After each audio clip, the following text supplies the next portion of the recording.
Some of you guys are in 14-team leagues, 16-team leagues. Some of you guys are in traditional leagues where you're looking at the waiver wire and you're wondering what's going to happen over these next few weeks. You're looking deeper. You're looking for the future. You're looking at these running backs which are popping off and on the waiver wire, and you're wondering who you could be grabbing here in the future or maybe even right now. Clyde Edwards-Helaire is back for the Chiefs, and everybody's interested in this Kansas City Chiefs backfield.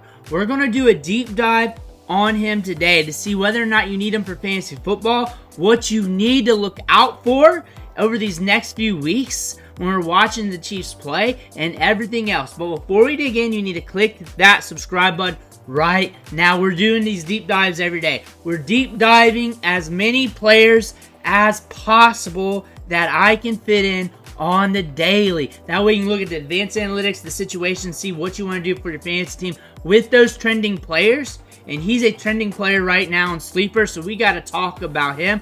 On top of that, we're using these videos to help you set your lineup. Click that button. Stop missing out. Ric Flair's watching you. You do not want to disappoint him. But we're looking at Clyde Edwards-Helaire. He's practicing in full. He's going to be back. And people are looking at him. They're wondering what to do with Clyde Edwards-Helaire. So we're going to deep dive the numbers. We're going to look at Clyde Edwards-Helaire. We're going to see what he's about. We have not done anything this season. We were not playing. We're not eligible to play. We're just now coming back in week 7. We're not expecting him to get a ton of touches here, but we're going to monitor him going forward. And that being said, Carson Steele got his opportunity. That did not last long. He had a little bit of fumbleitis come up, and that got him very sick when it came to his fantasy production. Samaje Perine not really getting it done. He's a good, dependable running back for basic football, but not for fantasy football. Kareem Hunt has been looking good. Right now, this is his backfield. He should be getting the work. He should be getting the touches. We're not looking for Clyde Edwards-Helaire to steal the workload unless something actually happens to Kareem Hunt. That's very bad. But that being said, Clyde Edwards-Helaire in spurts can be productive for fantasy football. He can also not be productive for fantasy football if you shake it the other way and you look at the inverse. He can be very bad for fantasy football, but he's also proven that he can be very spiky over the course of his career, especially earlier on. He hasn't been productive for a while, but in short spurts, he could turn it on in production, and we should be very fresh going into the season. And he was a first-round draft choice back in 2020. That's a long time ago. But he does have some upside due to his production at LSU, his ability to catch the ball in the backfield. Not the most electric running back, but still, there are some intangibles in his game that we can look at, and he's still with the team at this juncture. With that being said, that says something with how the team thinks about him, and we're looking at the rushing numbers over the last few weeks, because prior to that, you got to add in Isaiah Pacheco. Isaiah Pacheco's out, but Kareem Hunt is killing it. 41 rushing attempts, 171 yards, 4.2 yards per carry. Carson Steele, Samaje Perine, not super electric, not getting it done. Carson Steele with some fumbleitis that caused him to really lose his job and hand it over to Kareem Hunt. And they were letting this play out between the running backs, and Kareem Hunt is the hot hand here. Samaje Perine's been getting snaps, been getting work, a little bit in the passing game here and there. But it's been the Kareem Hunt show. And Kareem Hunt's not going to lose his job unless he starts to stumble or catches an injury. But he's been looking good. We'll give him some credit. He's been looking good. Carson Steele not getting it done. Samaje really not getting it done. And also in the receiving game. Kareem Hunt, 5 targets. Carson Steele, 3 targets. Samaje Perine, 2 targets. So in their last 2 games, 10 targets going to the running back. So maybe they want to have these running backs start running more routes, see more targets. Maybe that helps them out a little bit more since losing Rashee Rice. That being said, Kareem Hunt's leading these running backs in targets right now. He's on the field more. Then also looking at the opportunity share, Kareem Hunt's getting it all. 36% opportunity share. The trickle-down effect to Samaje Perine and Carson Steele. He's also getting more snaps, more targets, more opportunities. That's just showing us that it's the Kareem Hunt show. But we're looking at Clyde Edwards-Helaire today.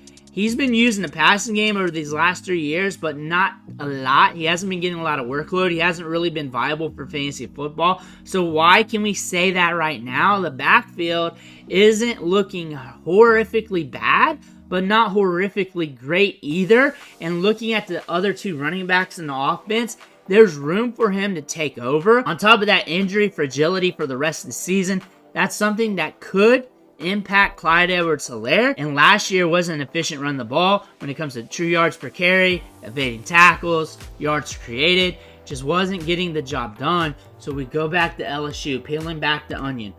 What do we know about him? He can catch the ball out of the backfield. We saw that with the Chiefs, especially his rookie season, catching 36 balls. That was his most productive season, so we can be productive in this offense.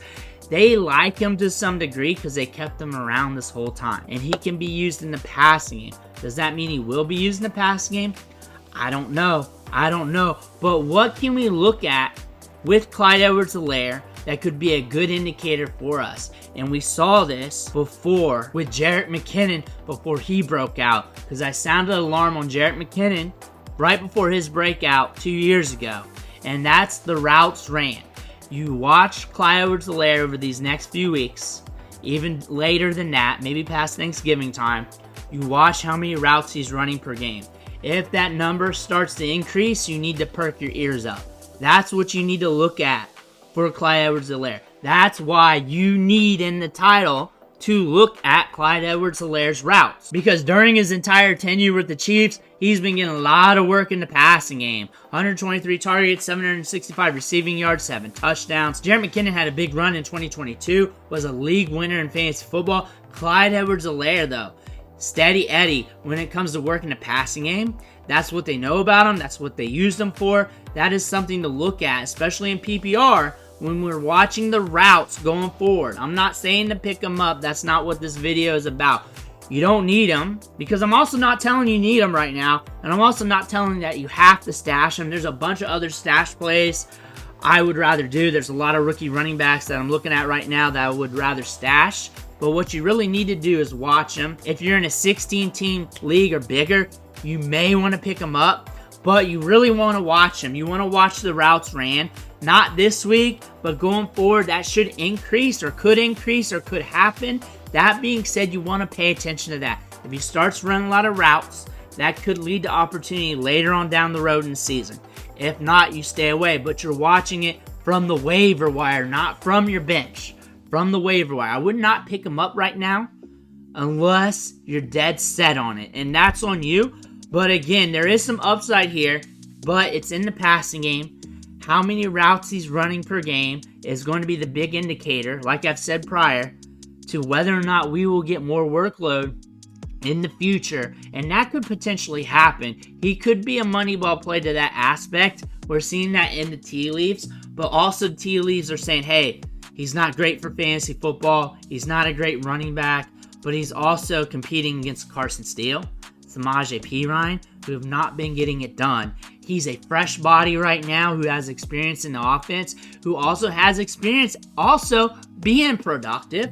That being said, if Kareem Hunt stumbles with an injury or something like that, maybe they look at him, or maybe they look at him more in the passing game while Kareem Hunt just log jams it up the gut game after game after game. Let me know what you think in the comments below. Make sure to hit that subscribe button on the way out. Thank you for watching. Catch you on the next video.